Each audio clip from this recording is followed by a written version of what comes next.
दोस्तों, क्या आप भारत में एक ऐसी जगह की कल्पना कर सकते हैं जहां लोग खुद को भगवान शिव या फिर महान सिकंदर के वंशज मानते हैं। एक ऐसी जगह जहां की शादियों में पंडित नहीं होते बल्कि पवित्र तलवारों से रस्में निभाई जाती हैं।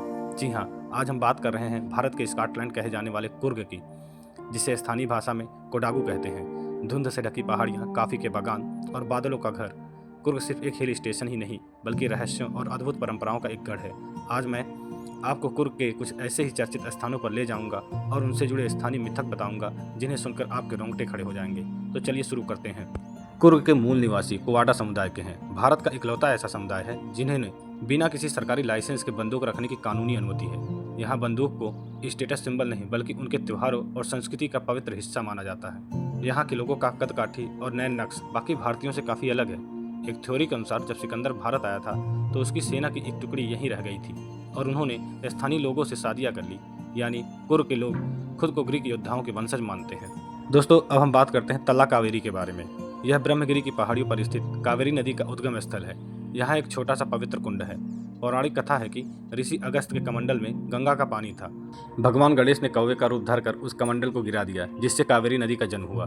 यहाँ हर साल अक्टूबर के महीने में तुला संक्रमण के दिन इस छोटे से कुंड में अचानक पानी उबलने और ऊपर उठने लगता है, जिसे तीर्थोद्भव कहते हैं।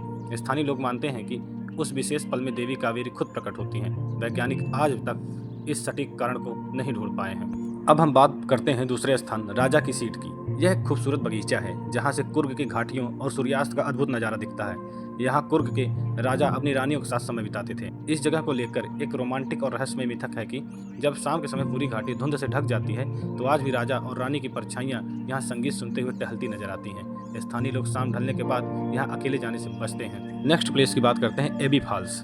काफी और काली मिर्च के बागानों के बीच से गिरता हुआ यह कुर्ग का सबसे प्रसिद्ध झरना है। पुराने समय ब्रिटिश काल के दौरान इस झरने को जेसी फॉल्स कहा जाता था। स्थानीय लोक कथाओं के अनुसार इस झरने के घने जंगलों में कुर्ग के प्राचीन राजाओं की आत्माएं भटकती हैं, जो वहाँ की प्रकृति की रक्षा करती हैं। कुर्ग के लोग मानते हैं कि अगर कोई रात के समय इस झरने के पास जाकर प्रकृति को नुकसान पहुँचाने की कोशिश करे तो अदृश्य शक्तियाँ उसे रास्ता भटका देती हैं। अब हम नेक्स्ट बात करते हैं मदीकेरी किला के बारे में।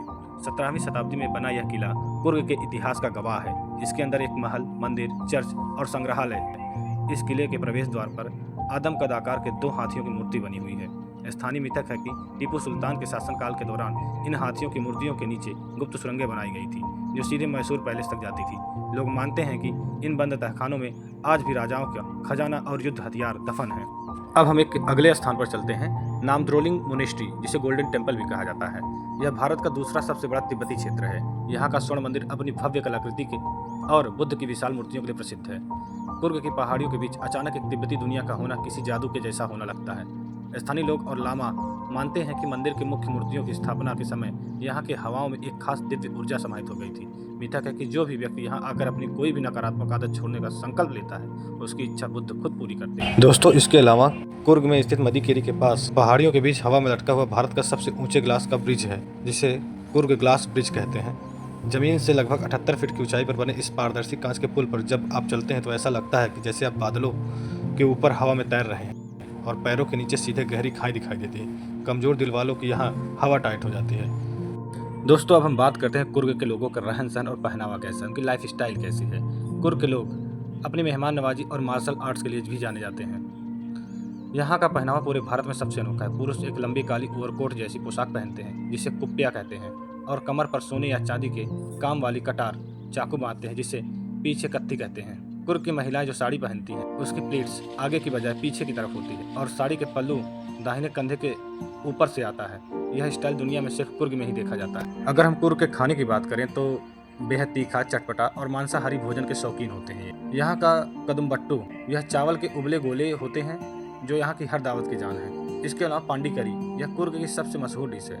यह सुअर के मांस को एक खास स्थानीय फल, कचमपुली और मसालों के साथ बनाया जाता है, जिसका स्वाद बेहद अनोखा होता है। कुर्ग कॉफ़ी की बात करते हैं तो दुनिया की सबसे बेहतरीन और खुशबूदार अरेबिका और रोबेस्टा कॉफ़ी आपको यहीं पर मिलेंगी, जो पीते ही आपको रिलैक्स प्रदान करेगी। अब प्रश्न यह उठता है कि हम कुर्ग पहुँचे कैसे। कुर्ग पहुँचने का अगर हम हवाई मार्ग की बात करें तो कुर्ग के सबसे पास कन्नूर इंटरनेशनल एयरपोर्ट है, जो करीब 90 किलोमीटर दूर है। इसके अलावा आप बेंगलुरु से भी टैक्सी या बस लेके आ सकते हैं। अब हम बात करते हैं रेल मार्ग। कुर्ग में कोई रेलवे स्टेशन नहीं है। सबसे नज़दीकी रेलवे स्टेशन मैसूर और यहाँ से लगभग 100 किलोमीटर की दूरी पर है। अगर सड़क मार्ग की बात करें तो बेंगलुरु या मैसूर से कुर्ग के लिए सड़क का सफर बेहद खूबसूरत है। घुमावदार रास्ते और दोनों तरफ काफी के बागान आपका दिल जीत लेंगे। तो दोस्तों, बंदूकों की पूजा करने वाले योद्धाओं, पीछे की तरफ साड़ी पहनने वाली सुंदरियों और बादलों से ढकी इन रहस्यमय पहाड़ियों का सफर आपको कैसा लगा? क्या आपको भी लगता है कि कुर्ग के लोग सिकंदर की सेना के वंशज हैं? अपनी राय मुझे कमेंट बॉक्स में जरूर बताएं। अगर वीडियो में मजा आया हो तो चैनल को लाइक, शेयर और सब्सक्राइब करना बिल्कुल मत भूलना। मिलते हैं अगले और शानदार सफर में, तब तक के लिए जय हिंद।